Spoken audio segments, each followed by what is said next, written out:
Hello users, I am Shivani Jain and welcome back to our YouTube channel financial update. इस video में हम आपको income tax return file करते time जो tax का payment करना होता है वो कैसे करना है और किस किस तरीके से ये पेमेंट हम कर सकते हैं।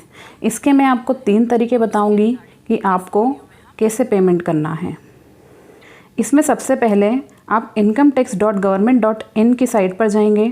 यहाँ जाने के बाद ई पे टैक्स पर क्लिक करेंगे। जो क्विक लिंक्स में लेफ़्ट साइड ई पे टैक्स लिखा है उस पर क्लिक करेंगे। वहाँ क्लिक करने के बाद अपना पैन नंबर, फिर दोबारा कंफर्म पैन नंबर और मोबाइल नंबर डालकर कंटिन्यू पर क्लिक करेंगे। इससे भी आप आगे की प्रोसेस फॉलो करके अपना टैक्स का पेमेंट कर सकते हैं। इसके अलावा सेकंड ऑप्शन है, आप खुद को पहले लॉगिन कर लेंगे अपना पैन नंबर और पासवर्ड डाल के। लॉगिन करने के बाद ई फाइल में ई पे टैक्स पर जाएंगे।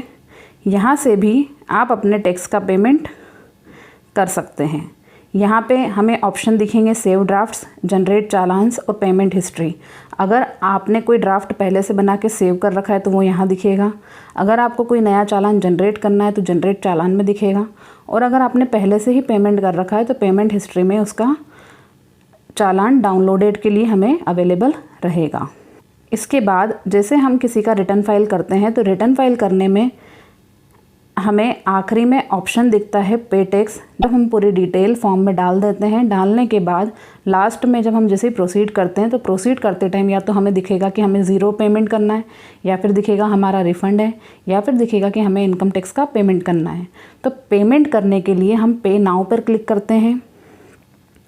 पे नाउ पर जैसे ही क्लिक करेंगे तो हमें वहाँ पर एक विंडो ओपन होगी, उस पर हम कंटिन्यू पर क्लिक करेंगे।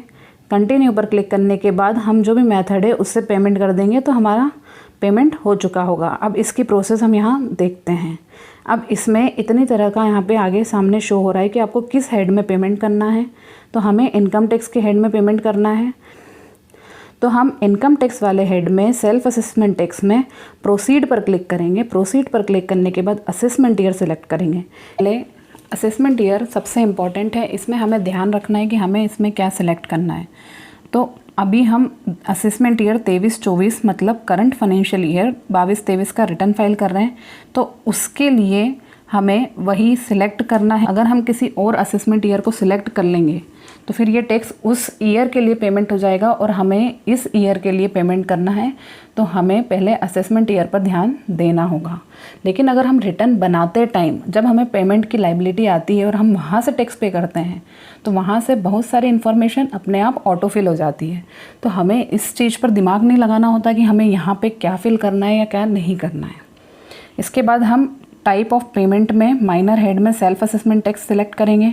फिर यहाँ पे सब हेड है, सब हेड में हमें किस चीज़ के लिए पेमेंट करना है हमें वो सिलेक्ट करना है।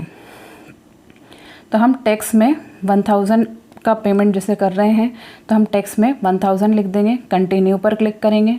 कंटिन्यू पर क्लिक करने के बाद हमें यहाँ ऑप्शंस दिखेंगे कि हम अपना टैक्स का पेमेंट किस मोड में करना चाहते हैं। हम नेट बैंकिंग के थ्रू करना चाहते हैं तो यहाँ पे बहुत सारी बैंक के ऑप्शंस दिखेंगे। अगर इस बैंक में हमारा कोई अकाउंट नहीं है तो हम अदर बैंक भी सिलेक्ट कर सकते हैं। इसके बाद डेबिट कार्ड के थ्रू भी कर सकते हैं। डेबिट कार्ड के थ्रू हमें यहाँ इतने ऑप्शंस हैं, हम इनसे कर सकते हैं। लेकिन अगर डेबिट कार्ड में हमें यहाँ पे हमारा वाला बैंक नहीं शो हो रहा है तो हम पेमेंट गेटवे के थ्रू कर सकते हैं। पेमेंट गेटवे के थ्रू यहाँ पर आप किसी भी तरीके से पेमेंट कर सकते हैं। यहाँ लिखा है use this mode for payment through credit card, UPI, net banking and debit card of any bank, payment gateway charges में भी अप्लाइड। फिर हम बैंक काउंटर के थ्रू भी कर सकते हैं। हम जैसे कैश या चेक या डिमांड ड्राफ्ट के थ्रू चालान क्रिएट कर सकते हैं और चालान क्रिएट करने के बाद बैंक को सिलेक्ट करके बैंक का नाम भी चालान में आ जाएगा और उस बैंक में जाके हम उस चालान को सबमिट करेंगे तो बैंक के थ्रू भी पेमेंट हो सकता है। इसके अलावा हम RTGS और NEFT के थ्रू भी पेमेंट कर सकते हैं। ये 3 तरह की प्रोसेस थी जिससे आप अपने इनकम टैक्स का पेमेंट आसानी से कर सकते थे। होपफुली मैं आपको अच्छे से समझा पाई हूँ या आपको मैं कुछ नया सिखा पाई हूँ। अगर आपने इस वीडियो से कुछ नया सीखा है तो प्लीज़ आप इस वीडियो को लाइक करें और हमारे चैनल फाइनेंशियल अपडेट को सब्सक्राइब करें और कोई भी क्वेरी आपकी रह गई हो तो आप कमेंट सेक्शन में कमेंट करके पूछ सकते हैं। Thank you.